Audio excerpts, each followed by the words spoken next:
Welcome to this Oncology Data Advisor interview. This week we have a special series in store for Women's Health Week, and we'll be posting a video every day featuring a different topic in women's health. Our third guest of the week is Dr. Connie Visovsky. Recently, she and her team published an American Academy of Nursing consensus paper on resettlement needs of refugee women in the United States. And today she's here to tell us some more about this work. Dr. Visovsky, thanks so much for coming on today. Thank you. I'm so honored to be here today. Absolutely. It's always great to talk with you. To start off, I'd like to introduce yourself and share a little bit about what you do. Sure. So I'm Connie Visovsky. I am a professor emeritus, meaning I just retired from being a professor at the University of South Florida in Tampa, Florida, where I have been working for 14 years. I have some extensive experience in global health, particularly in Latin America and in Southeast Asia, specifically in Thailand. So this is a topic very near and dear to my heart. I have been an oncology nurse practitioner for many years. So as a clinician and as a researcher, this is a topic of great interest to me. Absolutely. And congratulations on your retirement. Thank you. So I'm looking forward to hearing more about this paper today. To start off, as you mentioned in the paper, when people must flee their homes due to persecution or conflict, they embark on a journey from loss towards safety that is a global concern. So for background, Doug could tell us what are some of the unique stressors and healthcare needs experienced by refugees? Sure. This paper does focus on refugee women, so I will address both refugees, but mostly refugee women in this talk today. Some of the unique challenges are nutrition. So remember that people are coming many times from impoverished nations. They may not come or even leave, begin their journey with the optimum nutrition. So nutrition is always an issue, and healthy nutrition particularly. Um, Transportation is another unique need. When I was working in Panama, despite the huge number of cars I saw on the streets of Panama, I was surprised to find that in my breast cancer research, when I required patients to come to the clinic, that transportation was a barrier. In other words, my particular women did not have cars, and hiring a taxi was above their means. So most women had to plan to come many hours, leave their homes many hours earlier in order to take public transportation. I did not build that into my thinking and planning for this. And that taught me a great lesson in that transportation is maybe a barrier. Along that same line, housing, we have to think about some of the basic needs that all people have. Housing, nutrition, sanitation. These are not available on a journey of great distance covering other countries, often on foot if you're talking about coming to the United States from South America, from Latin America, from Canada, wherever you're coming from. A lot of times people cross on foot. In fact, they cross into Panama through the Darien Gap, which is a jungled area. So how housing and by the time they get here, I have so many issues. So certainly when they get here, the risk of homelessness is high. Often language is also a barrier. The lack of English speaking and understanding and being able to negotiate things. When you come to the United States, these things are often interrelated. So education, income, also impacts your ability, education, transportation, and language impact your ability to make an income and to secure a job. Um, Also, I think one of the things we overlook are the mental health challenges. So when you're refugees coming into this country, and you're leaving your social support behind, your family, your friends, your connections, you can have great anxiety and depression. And of course, as I mentioned, coming through jungles, coming on foot, no matter how you arrive by boat, particularly too, you have exposure to disease because you're coming often en masse with other people, and you're going into areas that may have mosquito-borne or vector-borne diseases, infectious diseases, diarrhea, giardia, etc. So this is another unique stressor that refugees come with. Absolutely. It's really hard to fathom all of these challenges Mhm. experienced. So, since you mentioned as a paper as specifically focusing on refugee women, how do gender-related roles and experiences exacerbate these stressors for women? Well, we have to remember that in 2022, we noted that 50% of refugees were women. That's why it's so important to focus on this. Women have unique stressors in that they have obviously a menstrual cycle. And so the access to having menstrual sanitation, privacy are problems that women face. They also have reproductive needs. They may have just given birth to a child. They may be breastfeeding. They may require contraception. And there are unique needs based on your age. Obviously, women of reproductive age have the needs I just mentioned, but older women, although they don't make up a great majority of refugees, we have to be aware and assess their cognition and their functional abilities. So there are those declines that come sometimes with age and illness and comorbid conditions can also pose unique problems. Women are also in a unique caregiving role. Often they're the primary caregivers, especially in certain cultures, of parents, children, their spouses. So that extra burden obviously causes additional stress.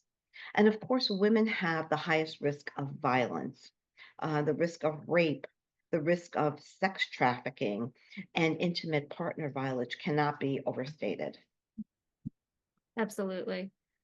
So, as far as healthcare needs, I'd like to tell us about the care that should be provided in order to include cultural humility and foster trust and the importance of ensuring access to this type of care. Right, thank you. So, cultural humility, when we talk about that, we have to think about being our own, understanding our own expertise or lack thereof, and our own needs and our openness to other cultures and other ways of doing things. And also understanding that we need to have respectful interactions with others and that we have to learn from others. Often I ask a lot of questions about what's appropriate.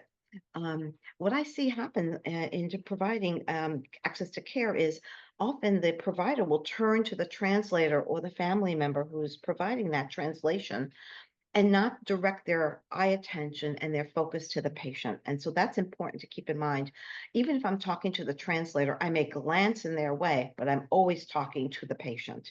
So that would be a good thing to understand. We also need to understand that refugees may require additional resources and actually additional time in the appointment. So you may see a patient every 20 minutes, but if you have a refugee woman that you're taking care of, that's going to take more time. There are language barriers to surmount. There are cultural norms to understand. For instance, a cultural norm in Latin America is not to discuss cancer. Cancer is the secret, and it's not really discussed. Another thing that's not discussed, and this is true of many cultures, are mental health struggles. To say you have anxiety, to say you have depression is sometimes not culturally appropriate. So we may have to try to use our trust and respect to bring that out and talk about those things. We also have to have refugee women understand appointment times and scheduling. You know, time in other cultures could be very fluid, and we are very time oriented here in the United States. So we don't want to say, well, you missed your appointment. Sorry, we can't see you today. We want to have them, we want to convey that respectfully, but have them understand that that may be a difference. I've been in other clinics in other countries where you just come, there's no appointment. When you show up and you're taken, in turn, but that's the way it is. So we need to have help and educate accordingly. Um, Also asking about transportation. I remember a time when gas prices were very high, that gas cards may have been given out at certain clinics and so on. But we also need to say, do you have transportation? Do you need help with transportation? And refer them to social work or some other, resources that we may know about. We want to encourage our patients in accessing care to use the resources that we have in this country, and especially things like a free clinic would be very, very helpful. There's also maybe limited access to accessing healthcare, limited accessing to healthcare due to caregiving responsibilities or religious reasons. I've had patients come to a free clinic that I once ran with 4 or 5 children in tow, which we don't expect here in the United States, generally speaking. But you may see a lot more with refugee women. So those are some of the things I try to keep in mind when we're trying to provide good access to care among refugees. Absolutely. Thanks for explaining. Definitely a lot to keep in mind for every appointment. And Hmm. I like the term cultural humility a lot. It's all about keeping an open mind and learning as you go. Exactly. That's exactly what you have to do. You have to learn as you go, and I'm always learning things. Definitely. So I'm sure a lot of work is also either needed to be done or is currently being done in order to improve this quality of care. So what kind of policies are needed to expand, for example, health literacy programs and interpreting services? Right, dude, you just named them both. That those are the biggest things that need to be expanded. Health literacy is, where you help people understand healthcare information.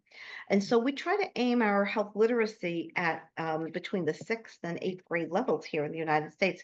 It may be even lower for people who have no English. It may require us to use more pictorials and other explanations to help translate what we're trying to say. Not that people are not smart from other countries, but the language barrier makes it much more difficult to understand. I found that when I was in, other countries, that I didn't understand everything, and so I needed to have that explained more simply to me. So knowing that and providing that. Interpretation services are very important.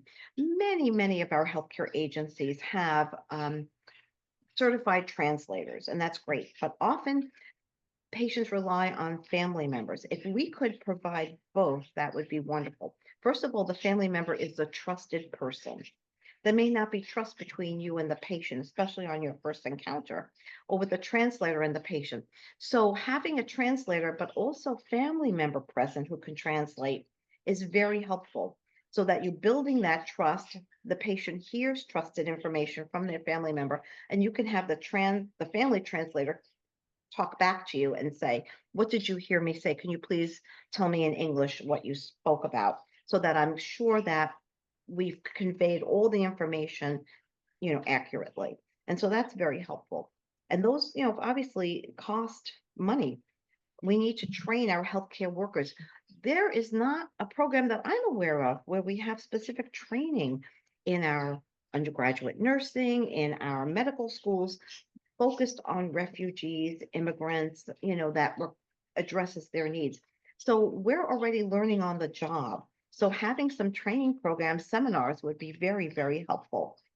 Um, we need to diversify our mental health care services so that they're culturally appropriate to the population that we're trying to reach and to work with. And there is a suggestion that we need to expand our Medicaid services. They differ across our 50 states, and you have to meet certain poverty level income. And so, expansion of that to cover our refugees, especially in time of acute need, childbirth, acute illness, I could think of a whole lot of things, would be very helpful. Absolutely. Thanks for outlining all these changes. Is there any work currently in development that you know of in order to kind of address some of these gaps?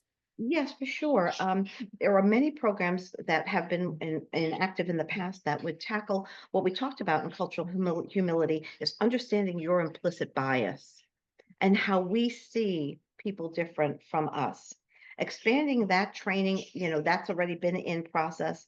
There are already plans to expand Medicaid in some areas. I know that that's in discussion politically, but there have been proposals to that effect, and training of healthcare workers in areas such as Texas with high indigent populations is also in existence and perhaps should be translated to more states as people flock to different parts of the states.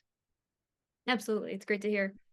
So, on the more individual level, is there anything that clinicians can do or keep in mind during each appointment to improve the healthcare experiences of their patients who are refugee women? I think healthcare workers can take, if you don't take a course, but you can do some reading on cultural humility. And we already have been trained, but maybe some people require some retraining in building a trustful relationship, treating people with respect and trust, despite maybe not agreeing with what their decisions are related to our healthcare. Also, understanding that in some cultures, the doctor, the nurse are considered very high positions. And there's acknowledging that imbalance of power and making them understand to how to be a partner. So teaching our healthcare workers how to work and create that partnership, not only with our American patients, which we already hopefully do, but with patients who may see us more as someone in charge, but knowing that teaching them that they have a voice in their care. Um, and also in thinking about our healthcare workers, I always ask questions. How would it best be for me to talk to your father about his illness or his diabetes? Um, Often I find group classes to be helpful. I see that in other countries where while patients are waiting in the open area of a clinic, it's very quiet in the United States. We don't do this, but often there may be students, like student nurses, student physicians, there with posters and providing educational materials on, like, say, foot care for diabetes while people are sitting there and using that time well. um, so another thing is using peer-to-peer education. So using what we would think of as lay healthcare workers. This was very successfully done by a colleague of mine in Kenya, where she taught lay healthcare workers how to do self-breast exam so they can teach people in their villages in Kenya how to do that. So using those peer-to-peer education systems is very helpful, and that's helpful in helping people access programs and navigate our healthcare system. Hey, we Americans have it hard to access and navigate our healthcare system at times. And so teaching someone else how to do that, especially using a peer-to-peer education approach, can be very helpful. Amazing. That's really great to hear about. So as I wrap up today, any parting messages you'd like to share in honor of this work and Women's Health Week? Well, thank you so much for asking. I think that women refugees have very unique resettlement needs, and we need to acknowledge that. And I would say, despite the ongoing political divide on immigration, that we as healthcare workers have to provide respectful care, culturally appropriate care to our patients that meet the needs of particularly refugee women. We have to be their advocate, and especially via advocating for policy change that needs to incorporate their needs. There are no particular targeted programs for refugees. We need maybe to have that as we expand any kind of services. And we need to help them to access healthcare in helping them to overcome any trauma or illness that they may have experienced in the resettlement process, or that may have been acquired along their journey. So those would be very important messages, I think, to really keep in mind that there are unique needs among refugees, particularly refugee women, and that I hope that we provide those, and especially during this important week. Amazing. Well, thank you so much, Connie, for coming on today to share these messages and all the work being done to help improve healthcare for refugee women. Such an important topic to cover this Women's Health Week. So thank you so much again. Thank you so much also, Kira. I appreciate you asking me to come on today.